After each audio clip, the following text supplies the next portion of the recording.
रजनी, आप रजनी है ना? रजनी 2.0? जी मैं रजनी हूँ, कहिए। आप वही है ना जो किसी भी प्रॉब्लम का कॉलर पकड़ लेती है और इसका हल ढूंढ लेती है? जी मैं कोशिश करती हूँ कि हर समस्या का हल ढूंढ सकूं, खास तौर पे उन समस्याओं का जो समाज में कई अरसों से लोगों को पीड़ित करती हुई आ रही है। आप अंदर आइए ना प्लीज। आइए आइए आइए आइए आइए। एक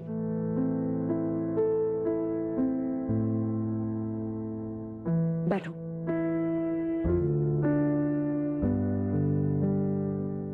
आपने मुझे अंदर कैसे बुला लिया? मैं तो एक अजनबी हूँ, आप तो मुझे जानते भी नहीं है ना। देखो मैं तुम्हें जानती नहीं हूँ, लेकिन तुम्हारे व्यक्तित्व को देखकर समझ पा रही हूँ कि तुम बहुत परेशानी में हो। पानी पियोगे?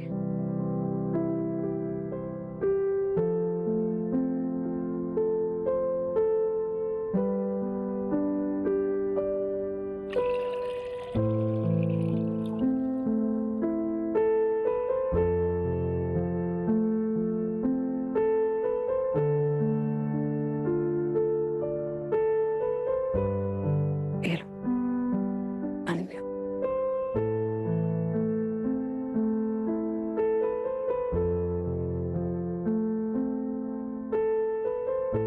और पीना? नहीं। अब बताओ क्या हुआ? मेरी शादी को 12 महीने हुए हैं, तकरीबन 1 साल। मुझे समझ नहीं आ रहा कि मेरी जिंदगी कैसी हो गई है। ऐसा क्या हुआ है, बताओ मुझे। मेरे घर वाले ससुराल मुझे खाना ही नहीं देते। मैं बाहर भी काम करती, नौकरी, तो वापस आती हूँ, उनके लिए खाना बनाती, मेरे सास ससुर पति के लिए वो खाना खाते, और फिर आखिर में इतना सा छोड़ देते मेरे लिए, जैसे मैं सड़क पे खड़ी भीख मांगती हुई लड़की हूँ। अब मैं कुछ नहीं बोल सकती, मुझे इसकी इजाजत ही नहीं। अगर मैंने कुछ बोला, जैसे मान लीजिए मैंने अपने पति को अपने सास ससुर के बारे में कुछ बोला, तो कोई जवाब नहीं आता, और अगर जवाब दिया तो जोरदार थप्पड़।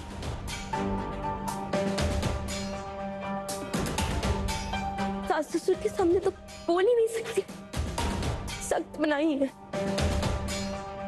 उनके सामने पल्लू लेके चुप रह के खड़े रहो जब तक वो सामने बैठे।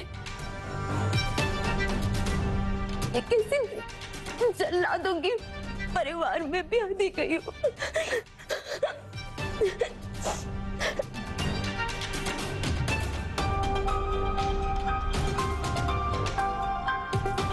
मेरे माँ पापा नहीं चाहते थे कि मैं अपने पसंद की लड़की से शादी करूं, वरना मुझे पसंद था एक लड़का कॉलेज के वक्त, पर उनको मंजूर नहीं था। उन्होंने जोर दिया कि मैं यहाँ शादी कर लूं, बड़ा खानदान है, बिजनेस है, मैं खुश रहूंगी।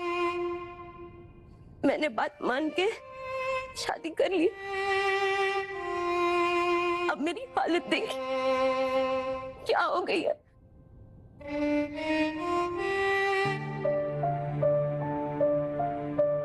देखो मैं तुम्हारे साथ चलूंगी, तुम्हारे सास ससुर, तुम्हारे पति, सबसे मिलके बात करूंगी, मैं वादा करती हूँ। लेकिन मुझे पहले ये बताओ, तुम्हारे माँ बाप का क्या कहना है? मैं मदद सिर्फ शब्दों के द्वारा कर सकती हूँ। एक आध बार पापा आए ससुराल, लेकिन उनका यही कहना है कि तेरा ससुराल ही तेरा घर है। अगर तू वापस आ गई तो तेरी छोटी बहन की शादी कैसे होगी? और मेरा पति कहता है कि अगर तू वापस मायके गई तो तुझे ऐसे ऐसे इल्जाम लगाऊंगा कि पूछिए मत। मैं लड़ी हूँ, झगड़ी अपने हक के लिए, तो इन्होंने मुझे साइकियाट्रिस्ट के पास भेज दिया। और उसके बाद मेरा पति आज बोलता है कि वो मैं ना पूरी दुनिया को बता दूंगा कि तुम तो साइकियाट्रिस्ट के पास गई हो, तुम तो पागल हो, तुम्हारे सारे इल्जाम झूठे हैं, बेबुनियाद है। अब आप बताइए, ऐसे में मेरी छोटी बहन की शादी कैसे होगी? तुम्हारी पीड़ा को समझ रहे, और इस वक्त मैं अपने गुस्से को बहुत मुश्किल से काबू कर रही हूँ। मैं तुमसे वादा करती हूँ कि मैं सब ठीक कर दूंगी। अभी तुम अपने मायके रहोगी, ससुराल नहीं जाओगी? वो लोग मुझे वहां रहने नहीं देंगे, मुझे रात बिताने नहीं मिलेगी वहां पे। मैं चलूंगी। मैं देखती हूँ कौन तुम्हें रहने नहीं देगा। आज तुम्हें अपने मायके ही रहना है, और कल तुम्हारे ससुराल चलेंगे और उनसे बात करेंगे। वैभवी, अब तक दूध नहीं पिया? कितनी बार बताऊं तुम्हें, दूध सेहत के लिए अच्छा होता है। चलो जल्दी खत्म कर दो। मेरी सेहत अच्छी, मुझे नहीं पीना। रोज एक बहाना देते हो तुम। आज कुछ नहीं सुनूंगी, चुपचाप दूध खत्म कर लो। चलो, सुबह कॉलेज जाना है ना, चलो जल्दी। कोई आया? मैं देखती हूँ।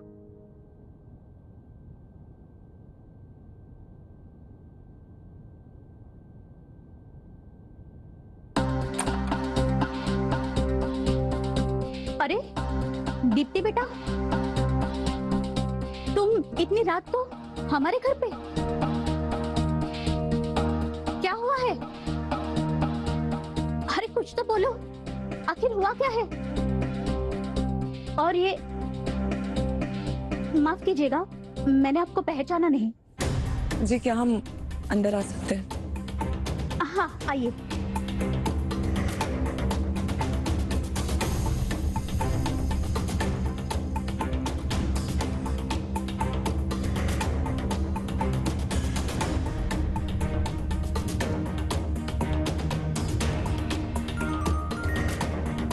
बैठो बैठो मिस। नमस्ते।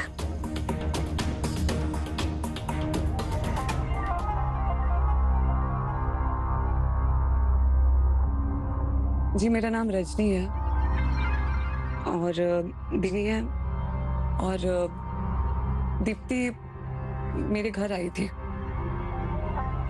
बेटा, तुम इनके घर देर रात क्यों गई थी?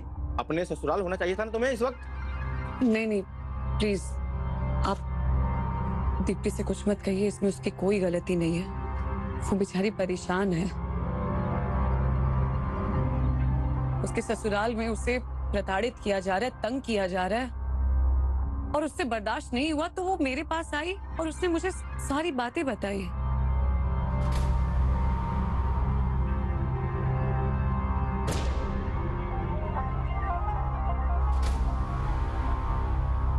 आप तीनों को देख के लग रहा है कि मुझे कुछ बताने की जरूरत नहीं है।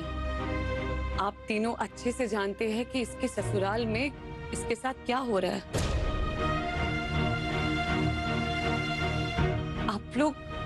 आप लोग सब जानते हैं।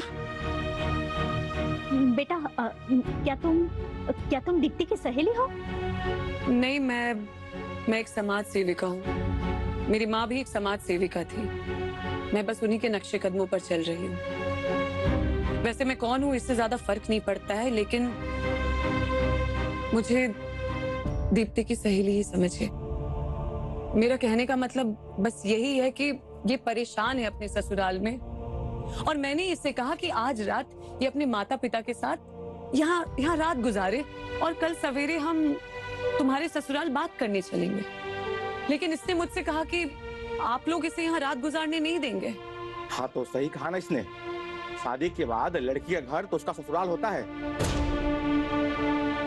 और एक बार विदाई हो गई माता पिता के घर से तो फिर क्या रिश्ता रहा माता पिता के साथ? शादी के बाद लड़की सिर्फ अपने पति की होती है। क्या रिश्ता रहा मतलब? अरे आप दोनों माता पिता है और हमेशा रहेंगे। क्या शादी के बाद एक लड़की का उनके माँ बाप से रिश्ता टूट जाता है? खून का रिश्ता मिट सकता है क्या कभी?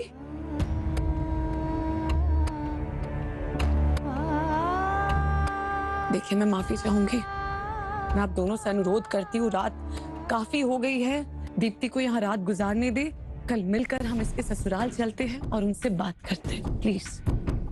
देखिए, हम उसके विवाहित जीवन में या फिर उसके ससुराल में ज्यादा दखल अंदाजी नहीं करते। हमारे दखल देने से बात ज्यादा और बिगड़ गई तो हम अपनी बेटी का घर बसाना चाहते, उजाड़ना नहीं। अच्छा, तो आप सीधा सीधा ये कहना चाह रही है कि ये अब तुम्हारी प्रॉब्लम है दीप्ति? तू जाने, तेरा पति जाने, तेरा सास ससुर जाने, यही कहना चाहते हैं आप? ऐसा ही होना चाहिए। लड़की के वैवाहिक जीवन में दखल अंदाजी नहीं करनी चाहिए। उसे अपने हालात से खुद लड़ना और सीखना चाहिए। न्यूज़पेपर पढ़ते हैं आप? न्यूज देखते हैं। News channels? न्यूज तो देखते ही होंगे।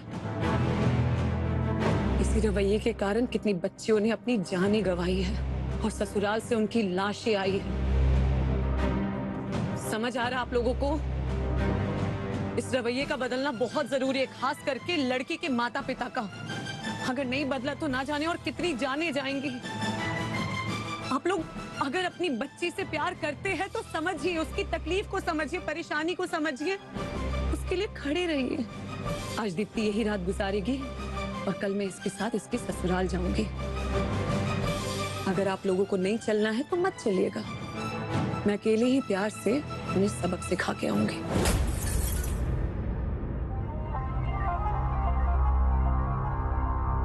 दीप्ति, आज रात तुम अपनी बहन के कमरे में सो जाओ। कल हम तुम्हारे ससुराल जाएंगे और उनसे बात करेंगे। नमस्ते।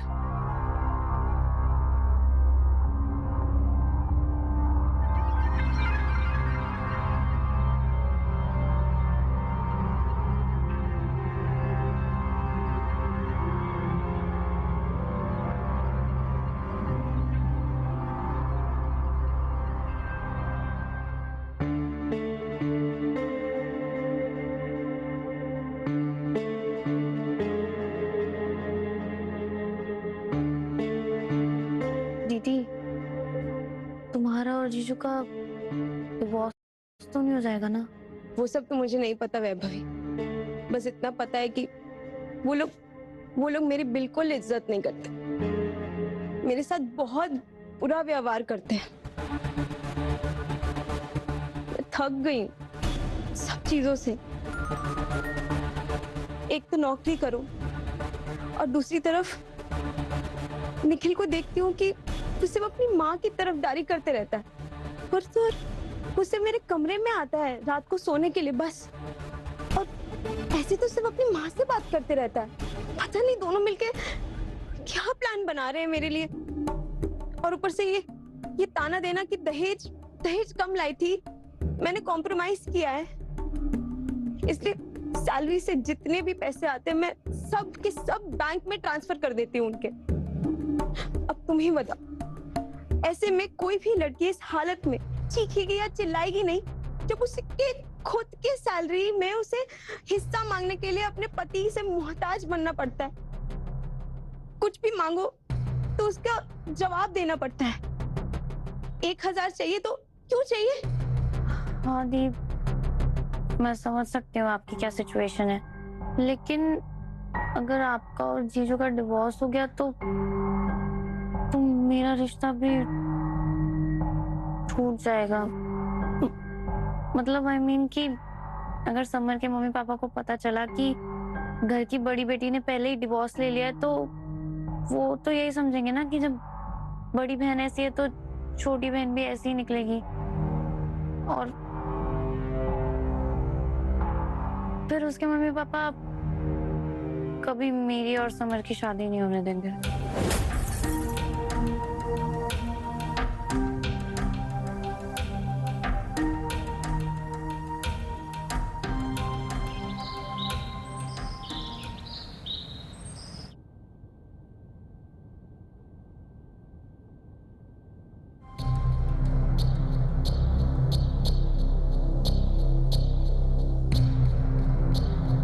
पापा आपसे एक बात पूछूं?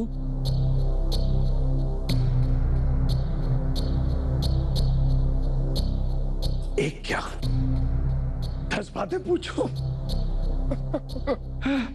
बोलो।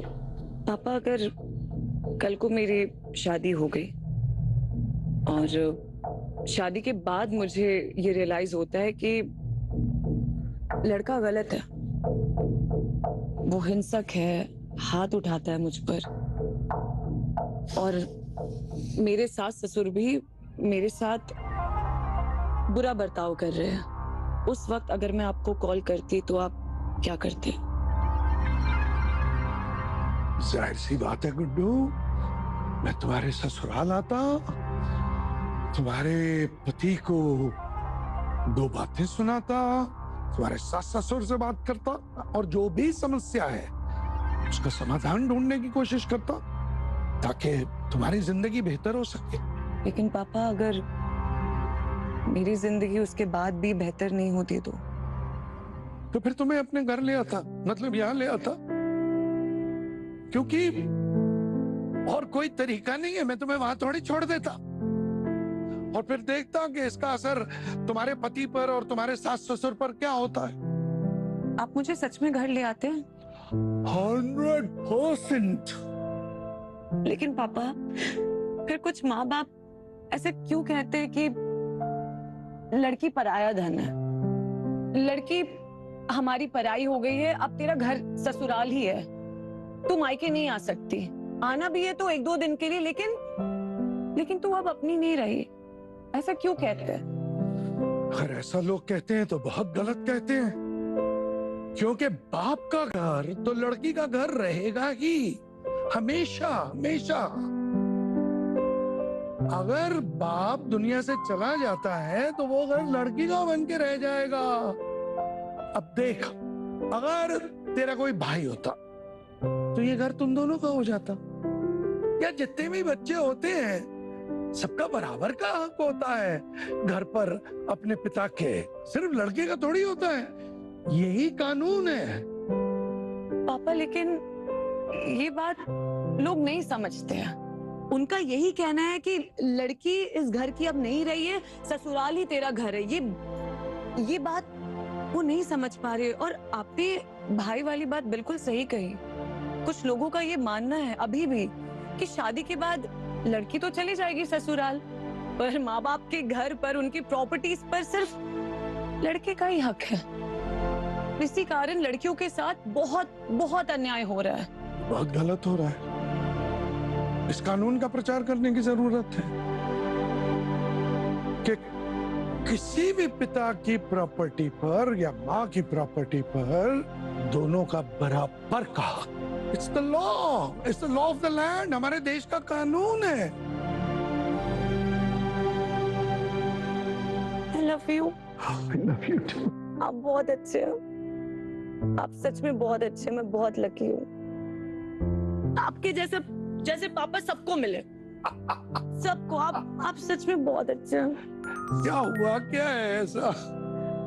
पापा कुछ नहीं, एक केस है और मुझे लग रहा है कि जितनी गलती सास ससुर की है ना, उतनी ही गलती माँ बाप की भी है। But I am so grateful that you are my father. I M.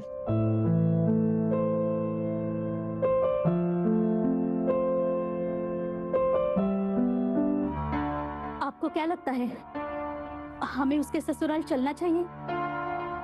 ये जो लड़की है रजनी, उसे लेकर और हमारी दीप्ति को लेकर। कल वो रजनी ऐसी बात कर गई कि मजबूरी हो गई है दीप्ति के ससुराल चलने के लिए। अगर हम वहां गए तो उसकी सास बहुत भड़क जाएगी, हम सबको देखकर आग बबूला हो जाएगी, और ऊपर से ये लड़की रजनी उन सबके लिए तो अजनबी ही है ना।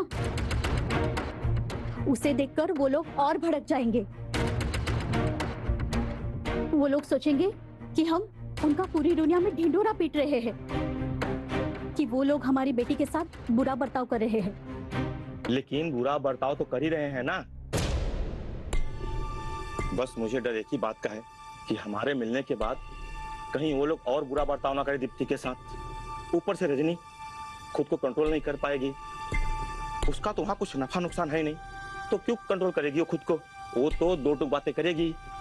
उसकी बातों से लगता है कि वो समझती है कि खुल के बात करने से सारे प्रॉब्लम हल हो जाते हैं। ऐसा नहीं होता दीप्ति की माँ, हम लड़की वाले हैं, हमें हमेशा झुक के चलना पड़ेगा।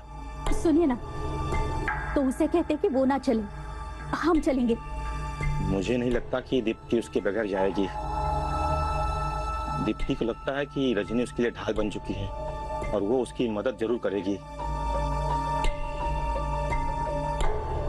लेकिन ये आजकल के जनरेशन, उन्हें क्यों नहीं दिखाई देता कि वो लड़के वाले हैं, हम लड़की वाले हैं। हमें हमेशा उनके सामने झुक के चलना पड़ेगा। मुझे तो ये सोचकर कपकपी मच रही है कि हम उनके घर पर जाकर उन पर तहमत नहीं लगा सकते। अब उस रजनी ने चुनौती तो दे दी है, तो जाना तो हमें पड़ेगा।